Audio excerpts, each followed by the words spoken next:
Halo semuanya, Assalamualaikum. Welcome to my YouTube channel. Namaku Sarah Nisa dan aku biasa dipanggil Sarah. And this is my very first video on YouTube. Jadi mungkin videonya masih agak berantakan atau mungkin ada informasi yang kurang jelas. Nantinya moms and dads bisa kasih pertanyaannya di kolom komentar ya.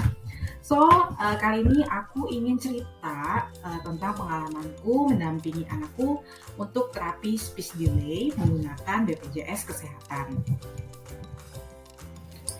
Oke, kenapa sih awalnya aku sampai membawa anakku untuk terapi speech delay? Jadi, waktu dia usia 2 tahun, itu kalau nggak salah Februari tahun ini ya, tahun 2022, ada indikasi, aku sudah melihat sih, sepertinya nih ini tanda-tanda speech delay nih. Kenapa? Karena dia itu mengucapkan kata jelas kurang dari 50 kata.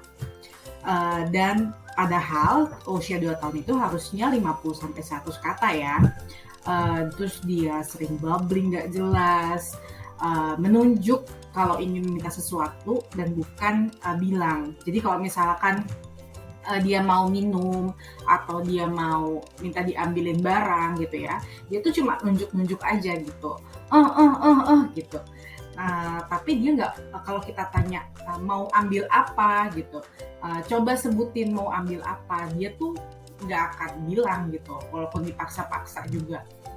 Bahkan sering kayak dia mau minta ambil minum, terus dia tuh nggak mau nyebutin minum gitu, nggak mau nyebutin air atau minum atau gelas, dan ya udah setelah dia udah putus asa kita nggak ngambilin, dia ya udah nggak minum gitu. Nah itu kan jadi nggak bagus juga ya, jadi takutnya malah dia jadi dehidrasi.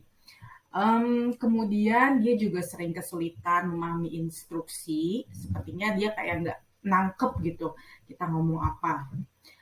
Dia juga tidak terlalu suka berbaur dengan teman sebaya, dan itu karena kendala komunikasi, karena dia tuh kayak nggak paham gitu mereka nih ngapain gitu. Jadi dia kayak lebih memilih menarik diri, menjauh, main sendiri gitu di pojokan, dan itu sering terjadi.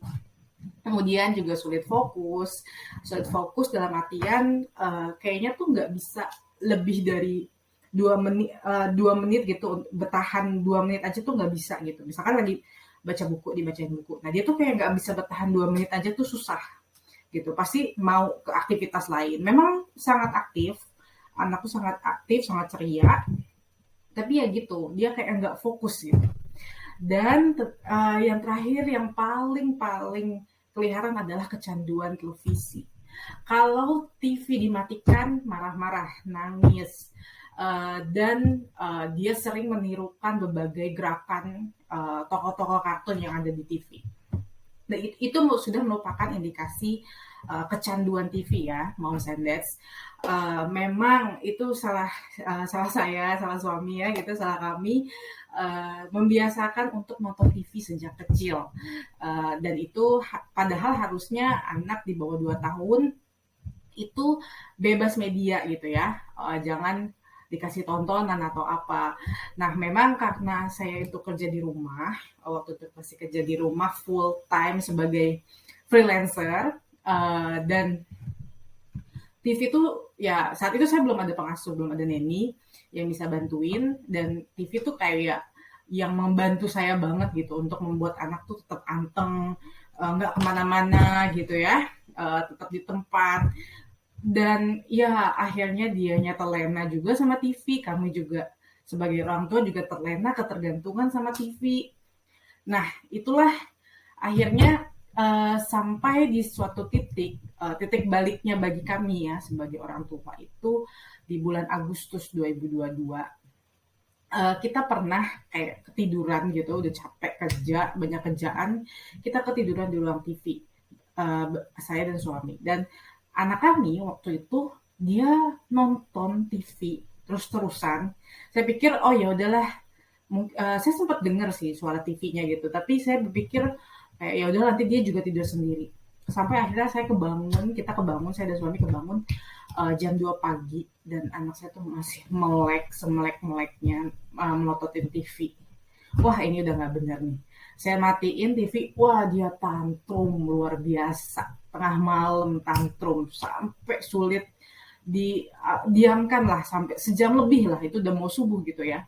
Eh, Sulit banget untuk didiamkan. Saat itu kita benar-benar sadar itu kayak titik balik buat kami gitu. Ini nggak bisa diterusin ya TV, ini nggak bagus buat anak kita gitu. Oke, besoknya bener-bener besok ya paginya gitu ya, langsung kita cabut TV dan benar-benar kita putus hubungan lah sama TV, sama tontonan, segala macam tontonan. Saya memang nggak pernah kasih gadget sih sama anak, nggak pernah kasih tablet atau HP, tapi konsumsi TV-nya tuh banyak banget. Ya kira-kira bisa di atas 5 jam lah sehari. Dan itu sangat-sangat tidak bagus, moms and dads. Kalau misalkan masih menerapkan itu juga pada anak moms and dads, lebih baik please stop. Atau ya mungkin memang mau kurangi perlahan boleh, tapi harus sih bisa. Kitanya bisa mengontrol anak dan kita juga sebagai orang tua jangan ketergantungan sama TV. Itu sih. Memang kita itu walaupun saya langsung udah curiga ya gitu anak tuh mengalami speech delay gitu ya, kayak ada kelainan di dia di perkembangan bahasanya, tapi ya memang saya masih denial gitu. Kayak oh oke okay, mungkin it's just about time gitu, nanti dengan sendirinya dia mungkin akan ngomong gitu. Dan ya kita sering dengar kan dari orang-orang sekitar kita, mungkin dari keluarga, dari kerabat gitu, teman-teman, nanti juga bisa ngomong kok dengan sendirinya gitu. Kalau kita khawatir nih biasa ngomong gitu. Uh, Nanti juga bisa ngomong kok dengan sendirinya, atau anak si A, anak si B gitu ya, anak si C itu suka nonton TV tapi bisa juga kok ngomong gitu. Atau wajar anak kamu kan jalannya cepet gitu ya. Kebetulan anak saya memang jalannya cepet. Biasanya kalau jalan duluan ngomongnya belakangan. Kalau jalannya lama ngomongnya duluan gitu. Itu uh, jangan maksudnya ya dengarkan boleh, tapi itu sama sekali pendapat yang tidak berdasar gitu ya. Speech delay is real and it's okay. It's okay itu maksudnya bukan kita biarin gitu aja, oh ya udah gitu, tapi it's okay, kita harus terima, uh, kita jangan denial, kita harus terima bahwa anak kita memang mengalami speech delay, dan itu bukan aib. Mungkin kita malu gitu ya ngakuin, atau mungkin kita ngerasa takut kayak gimana sih ibunya gitu ya, apalagi ibu nih yang paling sering disalahin. Gimana sih kamu kebanyakan ngasih TV gitu. Ya udah akuin aja kalau kita memang salah, dan kita ingin perbaiki sebelum terlambat. Uh, Kebetulan waktu ketika saya mendampingi anak terapi ya, itu banyak orang tua yang mengalami terapi speech delay gitu, yang mendampingi anaknya gitu, dan case-nya tuh bahkan banyak yang jauh lebih sulit gitu.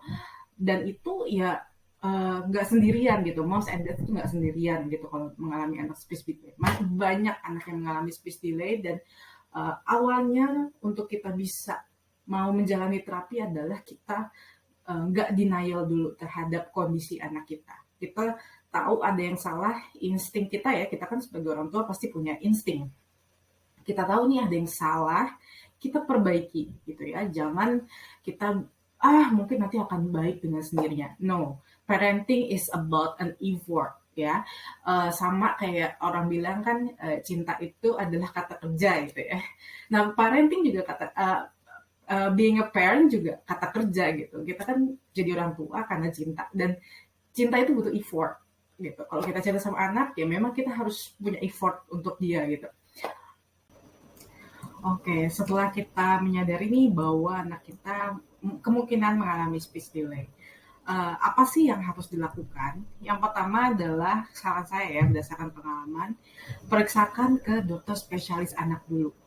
Baru kalau memang mau ke psikolog klinis anak boleh. Nanti pun juga terapinya akan dengan psikolog klinis anak. Nah, jadi waktu itu bulan Juni 2022, waktu itu saya kebetulan masih kerja full time.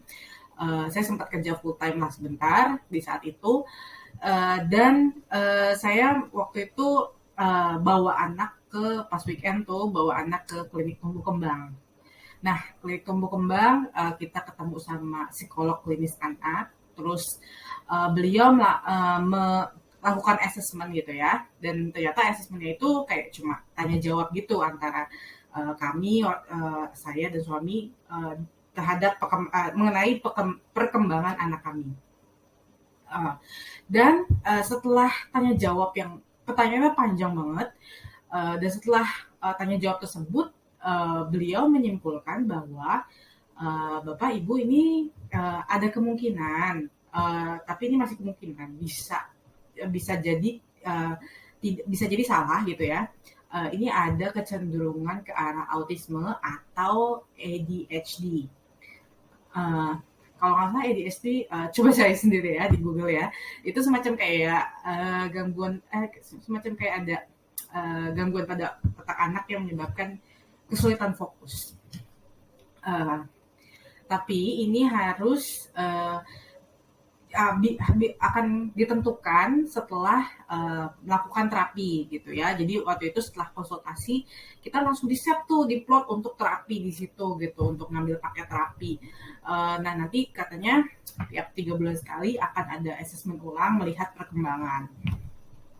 Nah ketika saya ke DSA waktu pas udah setelah ngurus BPJS gitu ya, pertama kali ketemu DSA, DSA-nya itu bilang bahwa ini untuk sampai ke diagnosa autisme atau ADHD itu panjang prosesnya gitu ya, dan harus dilihat secara menyeluruh, secara holistik gitu, baik itu dari fisik, dari psikis. Jadi nggak cuma psikis, nggak cuma sekedar assessment kelakuannya seperti apa, perilakunya seperti apa, tapi juga diperiksa secara fisiknya gitu, apa penyebabnya gitu ya, karena ternyata saya juga itu ilmu baru juga buat saya. Yang namanya speech delay itu macam-macam penyebabnya, nggak cuma sekedar TV, tapi bisa juga memang karena dia punya gangguan pendengaran, atau dia kurang zat besi, atau itu kan secara fisik ya gitu ya, bukan dibentuk secara perilaku gitu, atau ada sebab-sebab lainnya. Nah makanya kalau dari DSA menyarankannya adalah pemeriksaan dulu gitu, pemeriksaan keseluruhan, baru nanti akan dilihat dari segi perilaku memang ini cenderung autisme atau enggak gitu. Dan memang saat itu setelah saya dari psikolog klinis anak, saya sempat down gitu ya. Tentu saja lah ya, namanya orang tua gitu kan. Aduh, masa iya gitu. Saya coba cari-cari artikel banyak, dan saya baru belajar gitu bahwa autisme itu banyak macamnya, karena kan namanya autism spektrum gitu ya, spektrum tuh menyebar. Ini correct me if I'm wrong ya gitu, kalau misalkan ada informasi saya yang kurang tepat mungkin bisa dikoreksi di kolom komentar. Nah lalu kemudian saya melakukan assessment mandiri menggunakan MCHR. MCHR ini semacam kayak assessment terhadap perilaku anak, dan nantinya ada hasilnya itu apakah anak ada risiko autisme atau enggak. Ini untuk semacam kayak indikasi awal lah gitu ya. Dan ternyata skor hasilnya saat itu 4 gitu ya. Jadi 1 sampai 3 itu adalah tidak ada risiko ya, almost no risk of autism. Tapi kalau 4 itu udah masuk medium risk gitu ya. Jadi kayak itu di ambang 4 itu angka di ambang antara no risk at all sama medium risk. Nah tentu saja saya makin galau gitu ya. Ya ampun, anak saya apa iya gitu. Nah akhirnya saya galau, banyak berpikir. Saya saat itu sedang baru masuk di suatu kantor, dan itu masih masa probation lah. Akhirnya saya memutuskan untuk mengundurkan diri. Saya ingin mendampingi anak saya full gitu ya. Kalaupun ini autism atau tidak, ini prosesnya panjang gitu pemeriksaan. Saya berpikir seperti itu. Dan kalau misalkan suami saya resign itu jelas berat gitu ya, karena kan tugasnya suami adalah mencari nafkah utamanya gitu. Sedangkan saya ingin handle gitu. Saya ingin handle proses untuk pemeriksaan anak ini. Akhirnya saya resign, 2 bulan kerja masuk itu resign. Nah, saya juga mengikuti webinar yang khusus membahas perkembangan otak anak, terutama webinar-webinar dari Profesor Hardiono. Beliau adalah DSA, dokter spesialis anak dari UI, yang memang beliau tuh concern gitu ya terhadap neurologi, terhadap perkembangan otak anak. Saya banyak ikut webinar beliau, dan beliau juga founder Anakku ID. Nah, dari situ saya kayak nangkep ada beberapa kata-kata beliau yang memang selalu saya ingat adalah jika memang ditemukan MCR-nya itu ada tanda-tanda gitu ya, sudah masuk medium risk, itu segera intervensi. Intervensi artinya apa? Segera lakukan tindakan, segera lakukan pemeriksaan. Gitu. Akhirnya setelah saya udah last day gitu di kantor, langsung saya bawa anak saya untuk pemeriksaan. Nah, yang berikutnya adalah tentu saja mempersiapkan dana untuk terapi. Nah, saya waktu itu memilih menggunakan BPJS Kesehatan karena saya berpikir ini ke depannya terapi itu akan lama, akan panjang gitu. Saya banyak baca-baca lah gitu ya, pengalaman-pengalaman orang di blog, di forum gitu, bahwa terapi speech delay itu bisa berbulan-bulan gitu ya, apalagi kalau sebelumnya harus assessment gitu, apakah ada autism atau tidak, itu juga prosesnya panjang gitu. Dan saya berpikir ya kalau kita ada fasilitas BPJS Kesehatan ya kenapa nggak digunakan gitu ya. Lagi pula itu kan sebenarnya kita bayar ya gitu ya, setiap bulan tuh kita bayar, kalaupun kita kerja di perusahaan gaji kita kan dipotong gitu untuk itu, ya kenapa nggak dimanfaatkan gitu. Karena ketika kalau kita udah telanjur jalan nih berobat, udah telanjur jalan pemeriksaan, itu nggak bisa tiba-tiba pengen sesekali pakai BPJS gitu, nggak bisa. Kalau BPJS Kesehatan tuh memang harus dari awal gitu. Nah, itulah yang kemudian mendorong saya untuk menggunakan BPJS Kesehatan.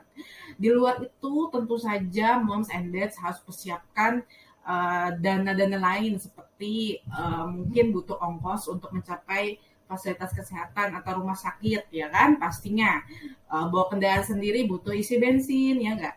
Terus di sana kita juga pasti jajan-jajan gitu. Nah, itu yang dana yang ya mau nggak mau harus kita persiapkan gitu. Memang di awal kita nggak terbayang, tapi ternyata setelah dijalani, wow, ternyata banyak juga gitu ya. Dan BPJS Kesehatan memang sangat membantu sih dari segi keuangan. Nah, ini sekarang saya akan jelaskan tata cara terapi speech delay menggunakan BPJS Kesehatan. Pertama, searching dulu RS di sekitar moms and dads yang memang menyediakan terapi bicara dan mengakomodir BPJS Kesehatan, karena nggak semua RS mau mengakomodir BPJS Kesehatan untuk terapi wicara. Mungkin dia memang ada gitu ya terapi wicara, tapi bisa jadi nggak di cover di BPJS. Jadi harus cek dulu. Kebetulan saya waktu itu di RSUI. Nah, yang kedua adalah daftar pertama kali itu ke Vaskes tingkat 1, puskesmas atau klinik. Nah, karena waktu itu saya udah tahu bahwa saya ingin menterapi anak itu di RSUI Depok, maka saya mengubah Vaskes anak saya itu ke klinik Makara UI. Itu adalah Vaskes tingkat 1. Nah, kemudian setelah kita ke sana nih ke Vaskes tingkat 1, ya kita bilang aja bahwa keluhannya adalah speech delay gitu, anak terlambat bicara, sulit untuk bicara atau bagaimana lah gitu kita cerita. Nah, nanti dokter atau tenaga kesehatan di puskesmas akan memberikan rujukan ke DSA di Vaskes tingkat 2, yaitu rumah sakit tipe C. Nah, waktu itu dari klinik Makara UI itu nggak langsung ke RSUI, tapi kita dirujuk ke Vaskes tingkat 2 yaitu RS Bunda Margonda. Nah, baru nih kita udah mengunjungi RS Bunda, kita ketemu sama DSA-nya. Nah, nanti si DSA ini yang akan bikin suatu rujukan untuk ke RS tipe C. Kebetulan waktu itu DSA-nya sih nanya gitu ya, jadinya gimana nih Bu, mau terapi di sini, kebetulan RS Bunda Margonda punya juga fasilitas terapi wicara, atau di RS lain gitu. Di sini sih kita pilihannya yang lain adalah RSUI. Nah, di situ saya bilang, oh saya maunya RSUI aja gitu. Nah, kemudian yaudah DSA-nya langsung bikin rujukan ke RSUI. RSUI itu by the way dia adalah RS tipe B. Jadi memang berjenjang gitu ya. Harus dari tipe C dulu baru ke tipe B. Apa bedanya tipe C, tipe B, tipe A gitu ya, itu silahkan googling sendiri karena saya mungkin bukan kapasitas saya untuk menjelaskan. Oke, sampai di tahap ini artinya ini maksudnya saya sudah sampai di RSUI ya. Oh ya, by the way, harus diingat bahwa untuk rujukan itu hanya bisa dipakai maksimal sekali sehari. Jadi nggak bisa nih, saya kan udah pakai nih sebelumnya dari klinik Vaskes tingkat 1 ke Vaskes tingkat 2 gitu ya. Itu udah dipakai sekali tuh rujukan gitu ya. Nah, nggak bisa di hari yang sama kita langsung ke Vaskes berikutnya, RS tipe B gitu. Harus menunggu paling enggak at least 3 hari. Itu ya, itu yang harus diingat karena waktu itu saya nggak tahu, jadi saya udah langsung ke RSUI dan ditolak karena ya memang peraturannya seperti itu. Nah, kemudian ini kita udah sampai di RSUI nih gitu ya. Saya ketemu sama DSA-nya. DSA waktu itu yang menangani anak saya adalah Dr. Ninis. Beliau sangat helpful, sangat sangat mendengarkan gitu ya, good listener. Terus beliau banyak memberikan masukan gitu, banyak memberikan pandangan. Pokoknya oke lah gitu, recommended menurut saya. Nah, dari hasil ngobrol-ngobrol dengan DSA, karena saya sempat cerita kalau anak saya tuh suka banget gigit-gigitin es batu gitu. Kemudian si DSA-nya nih bilang coba saya saranin pemeriksaan darah gitu untuk melihat apakah anak saya kekurangan zat besi atau enggak. Walaupun anak saya ini kelihatannya montok, anak saya tuh badannya montok ya, cukup besar untuk ukuran seusianya gitu. Tapi itu tidak menjamin dia tuh nggak kekurangan zat besi, karena bisa saja kekurangan zat besi itu termasuk salah satu faktor yang bisa mempengaruhi untuk speech delay. Ya sudahlah, kita dirujuk untuk pemeriksaan darah. Kemudian itu pemeriksaan darah di hari yang berbeda ya. Jadi seperti yang tadi saya bilang sebelumnya, setiap satu tindakan tuh dalam satu hari gitu, nggak bisa dalam 2 tindakan dalam satu hari yang sama. Jadi setelah dari DSA 3 hari kemudian kita balik lagi untuk pemeriksaan darah, kemudian keluar hasilnya, kita 3 hari kemudian kita balik lagi ke DSA untuk pembacaan hasil. Dan setelah di DSA ini pembacaan hasilnya oke, nggak ada yang nggak ada yang mencurigakan dari darah. Kemudian DSA tersebut menyarankan oh ini harus juga dilihat THT-nya gitu, dirujuk ke dokter THT. Nah, jadi 3 hari kemudian kami balik lagi ke dokter THT, ketemu, ngobrol-ngobrol gitu ya. Kemudian dokter THT membuat rujukan untuk dilakukan tes BERA. BERA ini Brain Evoked Response Auditory, sebuah tes untuk menguji pendengaran anak gitu ya, apakah mengalami gangguan pendengaran gitu, atau karena itu berpengaruh pada keseimbangan gitu ya. Nah, setelah dapat rujukan 3 hari kemudiannya lagi kita ikut tes BERA. Nah, tes BERA ini waktunya 1 jam, jadi anak itu harus tidur karena akan dimonitor gitu, kayak nempelin selang-selang gitu ya di kepalanya gitu, kayak untuk nangkep sinyal otaknya gitu. Nah, di sana harus tidur, caranya ya kalau bisa tidur alami oke gitu, tapi kalau nggak bisa akan dikasih obat bius yang aman ya untuk anak, bisa melalui obat lewat mulut atau enggak melalui anus. Nah, waktu itu anak saya Ternyata lewat mulut nggak mempan, dia masih terus aktif, akhirnya melalui anus ya. Nah, setelah sudah pelaksanaan tes BERA, 3 hari kemudian, pelaksanaan tes BERA itu langsung keluar sih hasilnya saat itu juga gitu. Dan itu bukan dilakukan oleh dokter THT, tapi oleh audiologis. Audiologisnya biasanya langsung bilang, oh ini normal gitu. Dia juga udah bisa baca gitu, oh ini normal. Dan kebetulan alhamdulillah anak saya ya normal gitu. Nah, 3 hari kemudiannya lagi kami balik lagi ke THT, dan THT ya dokter THT melihat juga pembacaan hasil tes BERA-nya, oh oke, ini udah oke. Nah, kemudian dokter THT akan membuat rujukan lagi untuk kembali ke DSA. 3 hari kemudian kita balik lagi ke DSA. Jadi memang ini bolak-balik ya. Memang prosesnya panjang, moms and dads harus sabar, karena ketika menggunakan BPJS Kesehatan itu alurnya mungkin ini nggak setiap orang mungkin sama ya alurnya seperti saya ini, tapi ini berdasar alur yang memang sudah dirancang oleh DSA-nya dari awal karena ingin melihat screening kondisi anak secara keseluruhan. Nah, kita kemudian kembali ke DSA lagi untuk melihat progres hasilnya. Jadi DSA kemudian menyimpulkan nih, oh oke, ini darah oke. Terus BERA-nya juga oke gitu ya, normal semua. Kemungkinan besar ini sih speech delay aja Bu gitu. Ya saya mulai sedikit lega gitu ya, tapi masih was-was juga. Tetapi kata dokternya, ibu harus ke rehab medik gitu ya untuk dilihat secara lebih jauh, dan kalau memang dibutuhkan terapi, dokter rehab medik lah yang akan menentukan terapinya seperti apa. Oke, tadi saya sudah ceritakan sebelumnya bahwa dari DSA kami dirujuk ke dokter rehab medik. Nah, di dokter rehab medik ini beliau waktu itu saya ketemu sama dokter Amin. Dokter Amin ini sudah ibu-ibu ya, dan memang beliau ini sepertinya sangat experience sekali, sangat ngomong gitu ya, dan mungkin sepertinya memang sering menangani anak-anak gitu.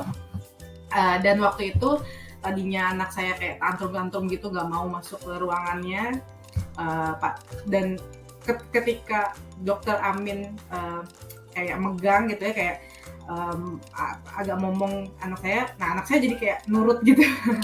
Nah, ruangannya itu didesain kayak kita kayak duduk lesehan, banyak mainan anak-anak gitu, dan di situ sambil kita ngobrol-ngobrol, dokter Amin sambil ngeliatin anak saya. Dan kemudian langsung di saat itu juga dokter Amin bilang, ini nggak autis gitu. Hanya dari melihat fokus mata anak saya gitu, ini nggak autis Bu, karena dari tadi kita ngobrol gitu ya, ini anak ibu sebenarnya nyimak gitu. Jadi memang memang sejak dari entah kenapa ya, sejak dari bayi gitu, anak saya tuh kalau saya tuh ngomong kita gitu, orang-orang sekitarnya lagi ngomongin dia gitu, dia tuh kayak agak marah gitu, atau nggak suka gitu. Dan saat itu juga langsung kelihatan banget gitu, anak saya kayak diem aja gitu, kayak bete mukanya gitu, sambil nyimak kita ngobrol gitu. Nah, dari dokter Amin bilang ini anak ibu oke, nggak ada autisme, tapi memang terlambat bicara. Dan mengenai perilakunya kayak dia suka kurang fokus, suka nggak mau ikut instruksi, atau dia itu sering tantrum, itu karena memang ini anak masih satu-satunya, cukup dimanja gitu ya sama seluruh keluarga, dan bukan cukup ya, sangat dimanja, kategorinya sangat dimanja. Jadi dia ini kadang seperti mainkan game gitu ya, bahwa kalau dia apa yang dia mau, dia bisa ambil cuma dengan nunjuk-nunjuk aja gitu. Apa yang dia mau, kalau misalkan akhirnya dia nggak dapet gitu ya apa yang dia mau, dia akan sengaja tantrum gitu sampai akhirnya kita kasih gitu. Nah, jadi untuk mendampingi terapi speech delay-nya juga dilakukan okupasi terapi untuk apa ya, memperbaiki perilaku lah gitu. Nah, dan alhamdulillah banget saya kayak berasa lega banget gitu ketika dokter Amin itu maksudnya bilang bahwa anak saya tidak ada autism. Ini bukan berarti saya bilang autism itu buruk ya, bukan sama sekali gitu. Tapi alhamdulillah ternyata ini speech delay yang masih bisa di terapi, sangat masih bisa untuk diobati gitulah. Nah, kemudian dokter rehab medik melakukan pemeriksaan awal tadi ya, seperti saya sudah bilang, dan kemudian menentukan terapi yang dibutuhkan. Jadi kalau BPJS Kesehatan itu cuma dapat jatah 8 kali terapi dalam 1 kali rujukan, dan itu konsultasi dengan dokter rehab medik tuh sudah dihitung 1 kali terapi, jadi sisanya 7. Jadi waktu saya anak saya diplot untuk ngikutin 4 kali terapi wicara TW dan 3 kali terapi okupasi terapi OT. Nah, nanti kalau sudah selesai semuanya nih, balik lagi ke DSA gitu ya. Balik lagi ke dokter Amin, ke dokter rehab medik, kemudian kembali lagi ke DSA gitu ya. Nah, 8 kali terapi itu dalam 1 kali rujukan ya. Nah, kebetulan waktu itu saya tuh terakhir batas. Jadi kan saya kalau nggak salah pertama kali buat rujukan itu adalah 1 Agustus 2022. Nah, itu berlaku selama 3 bulan. 3 bulan berarti masa habisnya itu adalah 31 Oktober 2022. Nah, jatah terapi itu harus dihabiskan dalam kurun waktu masa berlaku rujukan yang pertama gitu ya, antara 1 Agustus sampai 31 Oktober 2022 gitu. Nah, nanti kalau jatah terapinya sudah habis dan masa rujukannya itu udah habis ya, itu harus maaf saya agak skip nih. Bukan ketika jatah terapinya habis ya, tapi ketika masa rujukannya habis. Ini mohon dikoreksi ya kalau memang ada yang mengalami dan lebih paham. Kalau masa rujukannya itu sudah habis, saya harus perpanjang lagi. Memperpanjang rujukan itu mengulang lagi ya pendaftarannya dari Vaskes 1, Vaskes 2 gitu ya. Terus balik lagi ke Vaskes 3. Ke rumah sakit tipe B. Tapi ketika mengulang rujukan itu bukan artinya ya dilakukan tes BERA lagi, tes darah, enggak. Tapi langsung setelah dari Vaskes 2 akan merujuk ke rumah sakit tipe B dan kemudian langsung terapi gitu ya. Itu sih. Seperti apa terapi yang dijalani oleh anak saya? Oke, as disclaimer, ini saya cerita berdasarkan apa yang diceritakan oleh terapisnya ya, karena saya memang tidak melihat langsung, saya di luar ruangan, anak saya di dalam ruangan bersama terapisnya. Jadi semua yang dijelaskan di sini ya, ini adalah berdasarkan dari cerita terapisnya.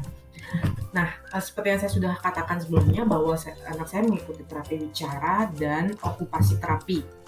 Terapi bicara itu lebih banyak pengenalan kosakata, terus membantu anak tuh memahami instruksi. Misalkan ambilkan barang ini, ambilkan yang warna merah, warna biru, dan melatih artikulasinya. Tapi saya sempat nanya nih ke terapisnya gitu ya untuk terapi bicara. Bakal ada dipijit-pijit gak sih gitu, karena saya pernah baca beberapa pengalaman orang tuh anaknya tuh sampai mulutnya dipijit gitu ya, rahangnya dipijit. Waktu itu sih kata terapisnya itu belum perlu, karena sebenarnya ini anak saya tidak ada masalah di rongga mulutnya gitu ya, belum ada urgensinya lah untuk harus dipijit seperti itu. Hanya memang harus dilatih saja artikulasinya. Itu untuk TW ya, terapi bicara. Nah, untuk okupasi terapi itu lebih ke fisik. bentuknya seperti permainan, terus mengajak anak bekerja sama, dan di ruangannya tuh memang saya lihat ada kayak gimbal gitu ya, gimbal yang kecil, sedang, sampai yang paling besar. Terus ada permainan keseimbangan, ada kayak menyusun balok. Nah, sebenarnya okupasi terapi ini nggak cuma sama anak kecil ya, untuk orang dewasa pun bisa okupasi terapi, tapi bentuknya berbeda. Biasanya untuk orang yang memang sedang masa pemulihan, setelah cedera fisik gitu ya. Dan kemarin itu anak saya sering, biasanya kalau untuk okupasi terapi dia tuh dimasukkan berdua bersama anak lain gitu ya. Kalau terapi bicara sendiri, kalau okupasi terapi tuh berdua sama anak lain. Nah, biasanya anak lain itu adalah yang memang secara fisik ada keterlambatan, seperti waktu itu pernah sama anak yang jalannya tuh maaf, yang sudah seumuran anak saya tapi belum bisa jalan. Kemudian ada juga yang memang mengalami autism. Nah, khusus untuk autism, okupasi terapi itu kayak apa sih namanya, melatih dia untuk mengontrol emosinya, mengontrol tenaganya, seperti itu ya. Mungkin moms and dad bisa cari-cari, googling lebih banyak tentang terapi wicara dan okupasi terapi. Dan ini nggak setiap anak dapat terapi semacam ini ya. Jadi itu tergantung kebutuhan si anaknya sendiri, kebutuhan dari tergantung diagnosa dari dokter rehab medik. Karena memang saat itu anak saya dibilangnya butuh juga okupasi terapi, ya udah kita jalani gitu ya. Oke, itu tadi ya saya sudah jelaskan mengenai prosedur BPJS Kesehatan. Jika memang ada yang kurang jelas bisa ditanyakan, sekali lagi bisa ditanyakan di kolom komentar, insya Allah akan saya coba balas. Nah, untuk tips dalam menjalani terapi speech delay. Yang pertama adalah tentu saja no TV, YouTube, gadget, semua tontonan no, di stop dulu. Kebetulan waktu itu saya pernah di salah satu sesi, saya lagi nunggu gitu ya, lagi tunggu antrian, ada ibu-ibu bersama anaknya gitu untuk terapi speech delay juga, dan ketika menunggu dikasih YouTube gitu, dikasih HP gitu. Yang mana ya waktu itu saya nggak bisa bilang apa-apa sih, karena saya juga nggak mau terlihat menggurui gitu ya. Tapi dalam hati saya sih ini big no gitu ya, gimana kita mau berprogres gitu terapinya kalau kita masih terus-terusan ngasih TV, YouTube, gadget gitu. Jadi ya memang itu berat, it's not easy at all. Pertamanya juga saya terasa berat gitu ya, karena kan kalau dia nggak ada tontonan, ya tentu saja dia maunya main sama kita gitu. Sedangkan kita sebagai orang tua mungkin nggak punya banyak waktu gitu untuk main, karena mungkin pekerjaan, ada juga harus mengurus rumah juga gitu ya.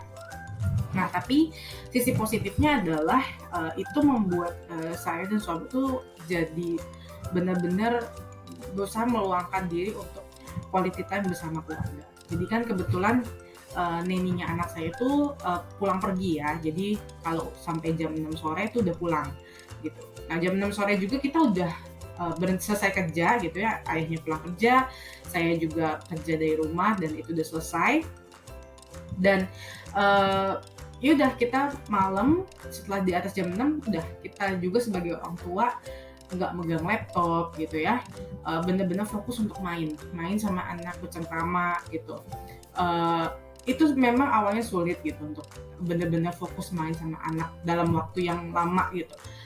Tapi lama-lama ya bisa gitu. Dan memang kita kalaupun ada urgent gitu untuk malam buka laptop, kita harus bergantian gitu.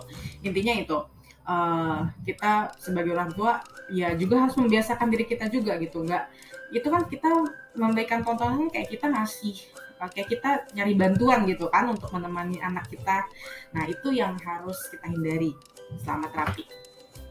Nah, kemudian juga sabar dalam prosesnya. Nah, kenapa sabar dalam prosesnya? Karena memang ini menggunakan BPJS Kesehatan itu kita harus banyak sabar. Saya sendiri juga sering diuji gitu kesabarannya. Bukan, ya memang adalah satu dua gitu petugas yang agak agak bikin kesel gitu. Tapi lagi-lagi kita sebagai sebagai kita menggunakan manfaat ini, kita harus ekstra sabar. Jadi mungkin saya terangkan sedikit ya, ini bisa berbeda-beda antara rumah sakit satu dengan rumah sakit lainnya.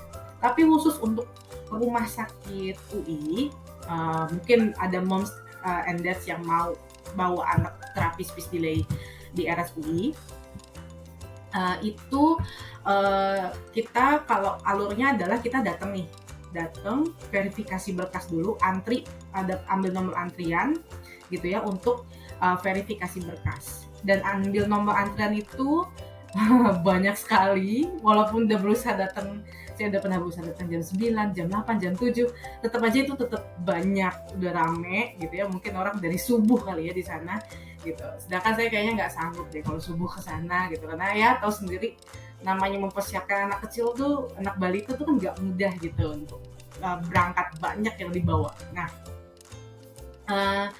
kemudian setelah kita antri, terus kemudian verifikasi berkas, kita dipanggil nih, terus verifikasi berkas.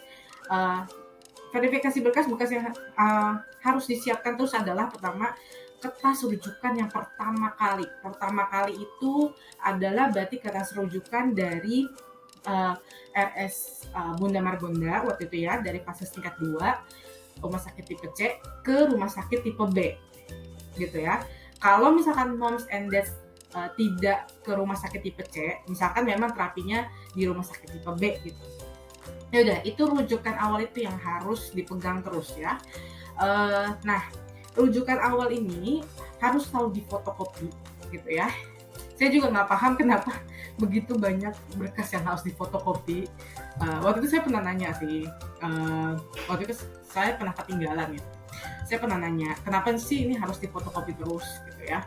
Terus petugasnya jawab, soalnya biar kita tahu Bu, tanggal masa berlaku habisnya rujukan Ibu.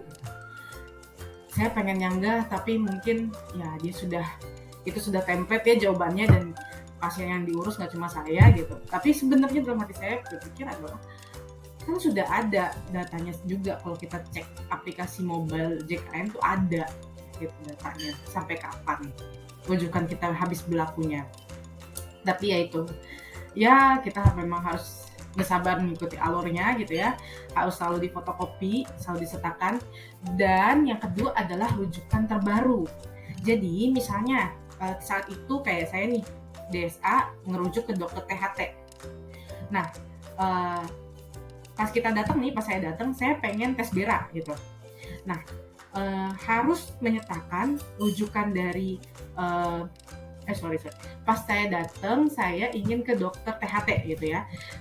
Nah, saya harus menyertakan, membawa, yang paling penting adalah dua ini, rujukan yang terbaru, yaitu dari DSA ke dokter THT, dan rujukan yang awal banget gitu, yang dari rumah sakit, yang tadi saya bilang dari rumah sakit tipe C ke rumah sakit tipe B gitu. Itu berkas yang harus selalu dibawa. Nah, setelah verifikasi, baru deh kita ke poli gitu ya. Verifikasi udah kelar, kita ke poli, ngantri lagi di poli gitu ya. Jadi 2 kali antri, dan itu memakan waktu bisa 2-3 jam untuk antriannya sendiri saja, hanya untuk terapi selama 45 menit gitu ya.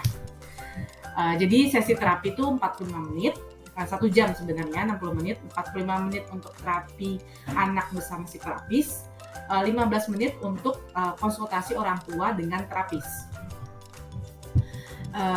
Jadi kepake berapa tuh? Udah berapa? 4 jam lah ya gitu ya. At least 4 jam. Nah, setelah selesai terapi, kita akan ke bawah lagi nih. Kalau ini case by case ya, nggak semua RS seperti ini. Kita akan ke bawah lagi, ngantri lagi untuk pengesahan. saya juga nggak paham pengesahan tuh fungsinya untuk apa, karena cuma dilihat dan dicap gitu ya. Ya sudah kita ikuti saja. Itu antri lagi kira-kira setengah jam sampai 1 jam lah, nggak terlalu lama. Habis dari sana, saya diarahkan untuk ke kasir. Ke kasir kayak membawa receipt gitulah ya. Nanti biasanya sih kasir akan bilang ya, oh ya udah Bu, sudah selesai gitu prosesnya, nggak bayar apa-apa. Gitu. Nah setelah dari kasir, habis itu ke CS gitu ya. Jadi udah melewati berapa loket tuh. Loket BPJS pertama, poli ya 2 kali antri, terus antri pengesahan ya kan, terus ke kasir, terus ke CS gitu ya. Nah CS itu biasanya sih sebentar sih, cuma untuk membuat jadwal kunjungan berikutnya gitu. Itu ya memang prosesnya itu melelahkan. Saya tuh paling enggak kalau ke RS itu harus setengah hari lah ya, harus setengah hari, dari pagi sampai pulangnya itu bisa jam 1, jam 2 siang gitu ya. Nah kadang saya juga kalau udah capek banget gitu, saya banyak ada deadline kerjaan gitu, dan saya juga udah kadang mungkin saat itu lagi banyak banget orang-orang antriannya, saya bayar sendiri kadang gitu. Kalau mau cepet ya bayar sendiri gitu. Jadi kalau bayar sendiri ya antrinya kita di poli aja gitu, nggak usah ngali antrian verifikasi, pengesahan dan sebagainya. Gitu. Saya pernah tuh 2 kali atau 3 kali sempat yang saya tuh bayar sendiri. Waktu itu pernah sempat servernya down gitu, BPJS servernya down, terus semua pasien BPJS akhirnya pada pulang gitu ya. Saya pikir ya sudahlah, saya kan bukan yang berat-berat banget gitu tindakannya, ya udahlah saya udah jauh-jauh dari rumah gitu, ya udahlah bayar aja gitu. Dan kita juga harus memperhitungkan waktu juga ya. Kebetulan saya memang RSU itu jaraknya kurang lebih 30 sampai 45 menit dari rumah saya. Dan itu lumayan takes time. Jadi memang ada baiknya kalau misalkan moms and dads menemukan RS yang lebih dekat gitu ya dengan rumah gitu, itu akan sangat membantu sih, akan sangat menghemat waktu gitu. Karena kita di sana juga akan banyak waktu terpakai untuk antri dan ngurus yang lainnya. Oke? Yang ketiga adalah siapkan semua persyaratan administrasi yang dibutuhkan.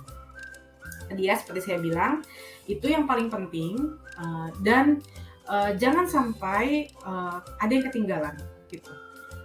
Ya syukur kalau ketika ketinggalan kita dapat petugas yang masih bisa mentolerir gitu ya. Kalau dapat petugas yang dia tuh langsung marah-marah, itu kan bikin males ya.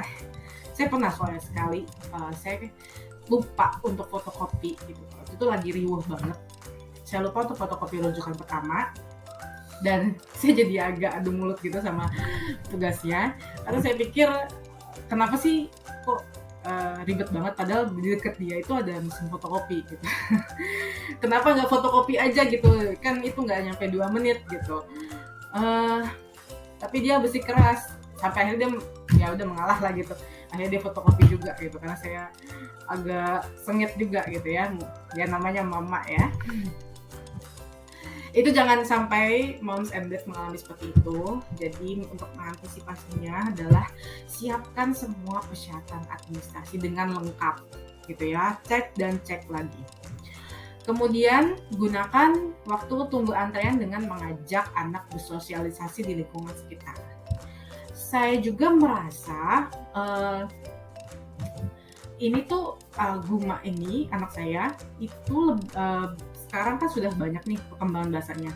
Itu sebagian besar didorong dari interaksi dengan banyak orang. Jadi yang tadinya dia tuh nggak suka ketemu orang, nggak suka berbaur, karena mau nggak mau kita antri gitu ya, melewati beberapa antrian, terus ketemu banyak orang, ketemu banyak anak-anak. Nah, dia lama-lama mulai terbuka tuh, mulai mau interaksi sama orang lain. Kadang ketemu kakek sama nenek gitu ya, lagi berobat, salim gitu, nyapa. Ketemu anak lain lagi yang lagi pada nunggu untuk terapi juga, jadi main lari-larian gitu.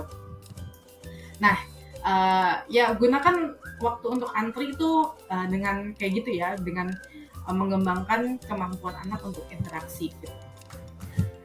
Nah, selanjutnya adalah libatkan keluarga dan orang-orang sekitar sebagai support system. Kenapa? Karena terapis delay ini apalagi kalau menggunakan BPJS Kesehatan itu prosesnya tidak mudah gitu ya, tidak streamline. Uh, jadi libatkan semuanya dalam keluarga ya. Misalkan suami libatkan, terutama sering sharing, ngobrol gimana perkembangan anak gitu ya. Kebetulan saya setiap terapi itu selalu bawa neninya anak saya gitu. Kenapa? Karena ketika saya lagi ngurus-ngurus surat-surat gitu ya, ke loket sana, loket sini gitu, pindah-pindah, neninya lah yang akan bantu memegang anak saya gitu. Karena kan dia suka jalan kemana-mana, lari kemana-mana gitu. Neni saya yang akan bantu mengawasi gitu. Nah itu penting juga. Dan juga harus tahu sounding ke keluarga lainnya untuk membantu kita nih untuk perkembangan bahasa anak.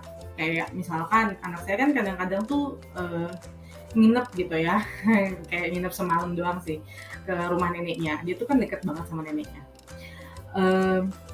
Nah, nenek ini kadang suka ngasih YouTube nih, gitu ya. Nah, selama proses itu saya tekankan no YouTube gitu. Harus ikut bantu usaha kami gitu ya untuk bisa mengurangi speech delay-nya anak. Gitu. Nah, selanjutnya kalau memungkinkan bisa juga kita sambil konsultasi dengan psikolog klinis anak. Jadi kebetulan waktu itu saya ikut suatu program dari Fakultas Psikologi UI. Jadi ada kayak semacam klinik untuk tumbuh kembang anak. Tapi itu sebenarnya bukan klinik resmi ya, kayak itu adalah riset. Jadi mahasiswa magister S2 tuh pada riset dan mereka sedang mencari anak-anak yang untuk jadi bahan riset gitu ya. Ya saya sih nggak masalah gitu ya, karena toh nantinya identitas anak juga akan dirahasiakan gitu. Nah di situ saya coba gabung, saya coba kontak, hubungi, dan ya alhamdulillah sih mereka ini bisa kayak juga menjadi support system saya, tempat saya curhat untuk perkembangan anak gitu ya. Kenapa sih anak saya kok gini gitu, atau nanti saya akan cerita, oh sekarang Gumo udah bisa gini loh miss gitu. Kebetulan saya manggil miss ya, Gumo udah bisa gini loh miss gitu. Nanti dia akan ngasih feedback nih ke kita, apa sih permainan yang bagus, apa stimulasi yang bisa kita lakukan di rumah gitu ya, untuk juga membantu untuk terapi speech delay-nya anak gitu. Karena ya balik lagi, ibu itu memang sering butuh tempat curhat gitu ya, terutama perkembangan anak. Ya suami bisa dicurhatin tentu saja, tapi kalau kita punya teman curhat yang memang dia pakarnya, ahlinya kan lebih baik gitu ya. Nah itu kurang lebih selama dari Agustus sampai Desember ini, bulan ini, itu masih sering kontak-kontakan, masih sering tanya bagaimana ibu perkembangannya Guma gitu ya, sudah bisa apa aja, sekarang dia kata-katanya udah berapa yang kata-kata baru muncul kayak gitu. Nah itu saya senang banget gitu kalau ditanya-tanya kayak gitu, karena kayak saya tuh punya teman berbagi, ini loh anakku sudah sampai ini loh, anakku alhamdulillah udah bisa ngomong ini loh gitu. Nah mungkin kalau kita cerita ke teman-teman biasa aja gitu ya, ke teman-teman, ke bestie ya mungkin apaan sih ini cerita tentang anak lu mulu gitu kan, apalagi kalau teman kita punya anak juga gitu. Tapi kan ketika kita cerita ke orang yang memang mengerti, memang paham dunia anak-anak dan bisa memberikan feedback yang suportif, itu rasanya enak banget, lega banget gitu. Tapi saya nggak tahu ya apakah program ini masih ada atau enggak. Sebagian besar konsultasinya dilakukan secara online, tapi saya juga udah pernah 2 kali tatap muka ketemu sama waktu itu sama Miss Alice.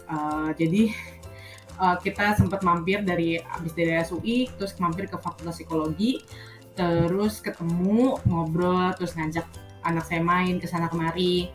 Terus bahkan Miss Alice ini pernah mengunjungi rumah saya juga untuk sekedar main dan mengobservasi perkembangan motorik anak saya. Oke, yang selanjutnya, yang terakhir adalah yang penting banget adalah selalu monitoring progres terapi. Setiap kali selesai terapi, catat apa yang dibilang oleh terapisnya, perkembangan apa yang dibilang terapisnya, dan saran yang dikasih oleh terapisnya. Karena gini, saya pernah satu kali tuh sempet yang ini termasuk mungkin saya berbicara kelemahan menggunakan terapi speech delay di RSUI ya. Memang di sana itu terapinya ada 2 terapis untuk terapi bicara, dan itu bergantian gitu, mereka shift-shiftan. Jadi anak saya nggak dipegang oleh satu aja gitu.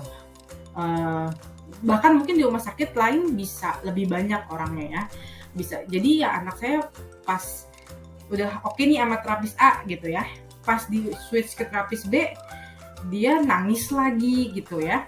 Nah, karena masih kenalan lagi gitu. Itu mungkin salah satu cons-nya ya. Nah, oleh karena itu kita sebagai orang tua harus terus catat tadi seperti kata saya, karena gini, ketika saya pernah tuh ada pergantian switch gitu. Jadi minggu lalu saya oleh terapis A, kemudian di minggu ini saya sama terapis B. Nah, yang diomongin sama terapis A minggu lalu itu sama kayak yang diomongin terapis B. Loh, kok gini lagi perkembangannya? Sampai saran-sarannya tuh sama gitu.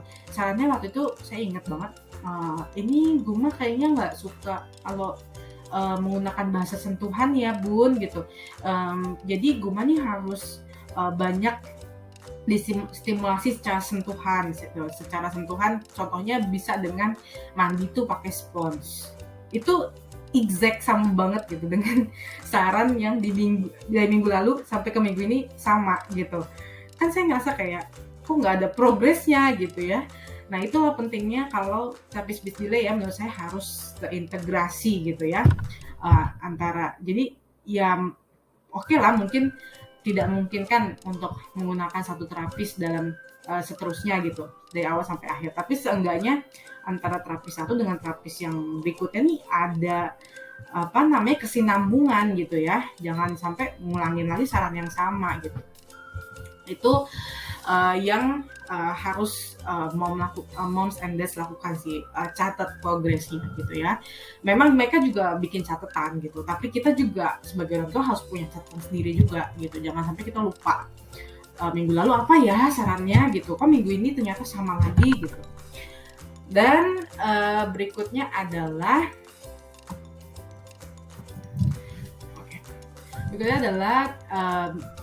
teguh hati gitu ya.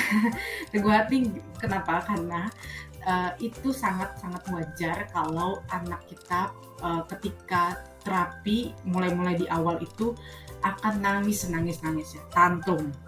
Dan itu hampir 100%, mungkin 90% lah ya kata nurse-nurse di sana. 90% lah anak-anak pasti akan begitu gitu ya, karena dia tiba-tiba dibawa masuk sama orang lain ke suatu ruangan gitu ya, terus disuruh ini suruh itu gitu, dianya bingung, kaget, dan itu wajar gitu. Oke, kita mungkin ngerasa ya awal-awal ngerasa berat, nggak tega gitu, tapi ya udah, mau nggak mau harus dijalanin.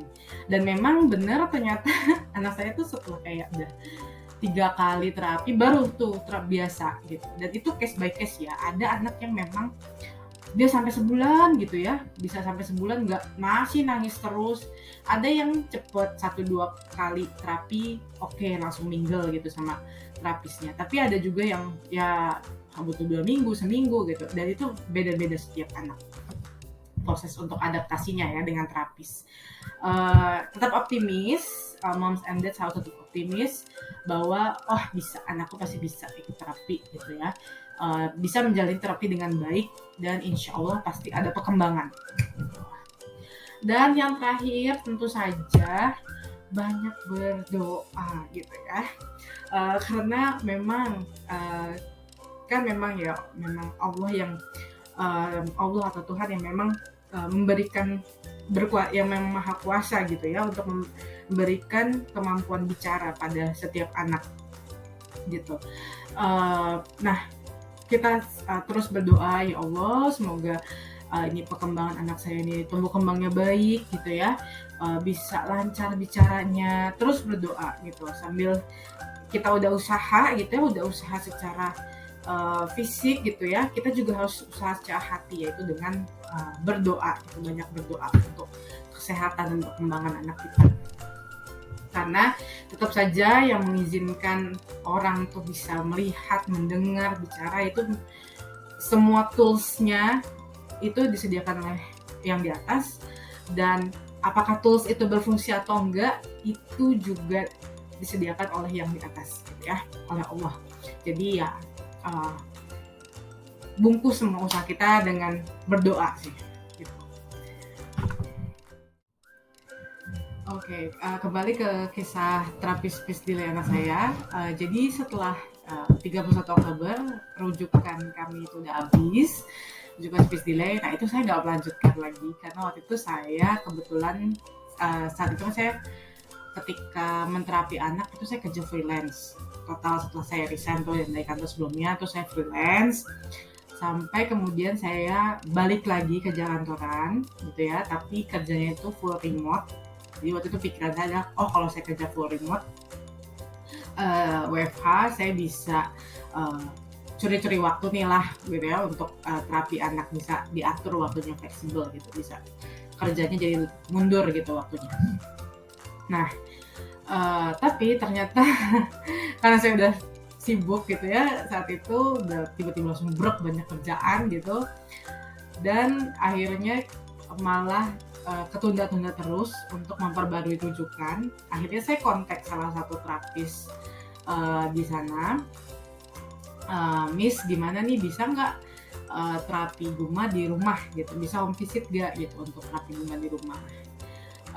Awalnya Miss terapisnya itu ya oke gitu, oke Moms bisa gitu. Tapi ternyata sekali dua kali gitu di waktu yang sudah kita sepakati, si Miss-nya selalu bilang nggak bisa gitu, tiba-tiba ada acara apa, terhalang acara apa, akhirnya saya juga akhirnya lupa gitu. Akhirnya kita ya udahlah gitu, karena alhamdulillah juga anak saya kemudian sudah banyak perkembangannya. Seperti yang saya bilang tadi, memang terapi itu cuma 45 menit gitu ya, efektifnya cuma 45 menit. Sebagian besar itu dibangun, menurut saya dibangun dengan interaksi yang banyak gitu. Jadi sering kan karena kita bolak-balik ke RS, anak saya jadi sering keluar rumah gitu ya, sering keluar rumah, sering interaksi. Nah di situ dia mulai tuh kata-katanya mulai bermunculan gitu ya. Sekarang alhamdulillah di bulan Desember ini, insya Allah kan 2 bulan lagi itu dia 3 tahun, dia sudah mengucapkan lebih dari 100 kata mungkin ya. Setiap hari itu ada kata baru gitu ya, dan saya nggak tahu apakah ini lagi fasenya ledakan bahasa gitu, tapi dia tuh suka niruin kata-kata gitu. Dan dia sudah bisa menyebutkan nama teman-temannya gitu ya, dan dia tuh sekarang jadi senang banget main gitu, senang banget main, interaksi. Dan bahkan kalau kayak kita jemput gitu, habis main sama tetangga kita jemput, dia kayak gak mau gitu. Nangis-nangis pengennya main terus gitu. Dan terus juga bisa paham instruksi dengan kata-kata. Jadi kalau kita bilang tolong buang sampah, nah benar tuh dia buang ke tempat sampah kayak gitu. Yang sederhana seperti itu. Kemudian dia juga bisa menyampaikan maksud atau menolak dengan kata-kata. Nah, misalkan dia mau minum gitu, mau makan, minum gitu, atau mau apa, minta diambilin apa. Memang dia itu saat ini belum bisa merangkai satu kalimat ya, misalkan aku mau minum gitu, belum, tapi dia udah ngomong minum gitu, udah jelas ngomongnya. Memang tinggal ini merangkai kalimatnya aja nih, merangkai kata jadi kalimat. Dan juga sudah bisa kayak nolak gitu, apa dia akan bilang gak mau gitu. Nah Dan saya ngerasa kan seiring dengan perkembangan bahasanya yang cukup pesat gitu ya sekarang ini, dia juga kayak jadi lebih sering lawan gitu. Lebih sering gak mau nolak atau apa gitu, kayak berusaha membuktikan kalau dia tuh udah punya kemauan sendiri kayak gitu.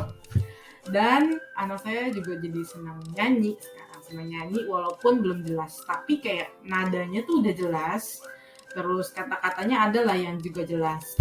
Jadi alhamdulillah sih, walaupun baru 8 kali ya, mungkin 10 kali ya, karena saya sempat yang bayar sendiri juga. Tapi ternyata alhamdulillah kembangannya banyak banget lah, kemajuan gitu. Alhamdulillah saya senang banget, bersyukur banget. Jadi ya sekarang memang sudah diterapi saja di rumah. Apakah saya sekarang ngasih lihat nonton YouTube lagi? Beberapa kali pernah dan terus kemudian anak kayak kesenangan gitu. Tapi sekarang dia kayak mulai nggak terpaku gitu ya, nggak kayak dulu kan kayak terbius banget nonton. Nah dia mulai kayak sekarang niruin tuh kata-kata yang ada di kartun gitu ya, nyanyian mulai ditiruin sama dia secara ngomong gitu ya. Tapi ya tetap saya batasin, maksimal tuh 2 jam, itu udah maksimal banget dalam sehari gitu. Kalau udah dan itu nggak saya kasih tiap hari gitu, kayak seminggu cuma 2-3 kali gitu ya. Kalau ketika direbut gitu ya, di stop gitu, dia akan nangis tantrum lagi. Tapi alhamdulillah tantrumnya tuh nggak seperti dulu. Ya paling nggak nyampe 15 menit udah oke lagi, udah calm down, udah asik lagi sama mainan baru. Gitu. Oh ya mungkin nanti implikasinya adalah ketika anak nggak main gadget, nggak nonton gitu ya, mungkin kita sebagai orang tua jadi kayak akan mengeluarkan budget lebih banyak gitu untuk beli mainan gitu ya. Kalau saya sih sebenarnya prinsipnya mainan anak tuh yang murah-murah aja gitu, karena itu nggak akan lama gitu. Nah ya sekarang banyak lah ya di online shop gitu mainan yang murah-murah gitu ya, yang dari plastik gitu. Atau kalau mau mainan yang agak high end bisa sewa mainan gitu. Nah, itu sudah sering juga saya lakukan untuk sewa perosotan gitu ya, sewa apa, mobil-mobilan.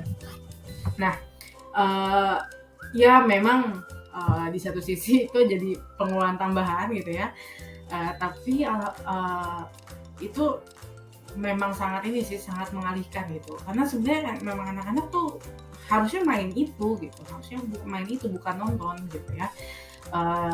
Mereka akan bisa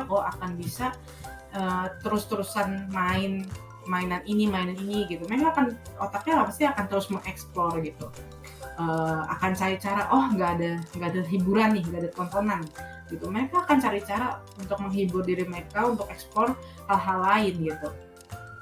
Jadi ya kitanya sebagai orang tua juga harus tetap terus teguh hati gitu ya untuk membatasi yang namanya tontonan TV dan sebagainya gitu.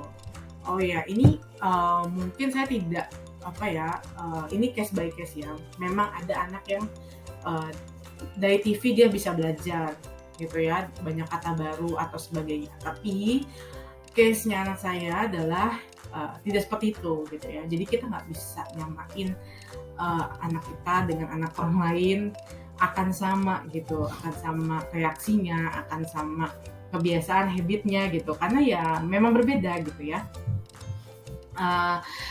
Oke, itu aja mungkin ya untuk pengalaman sharing saya tentang terapi speech delay. Semoga bisa bermanfaat untuk moms and dads yang lagi galau mau terapi anak atau enggak, atau masih bingung ini terapi speech delay gimana sih, atau bingung dengan alurnya BPJS Kesehatan ini gimana sih gitu ya. Mudah-mudahan video ini bisa membantu.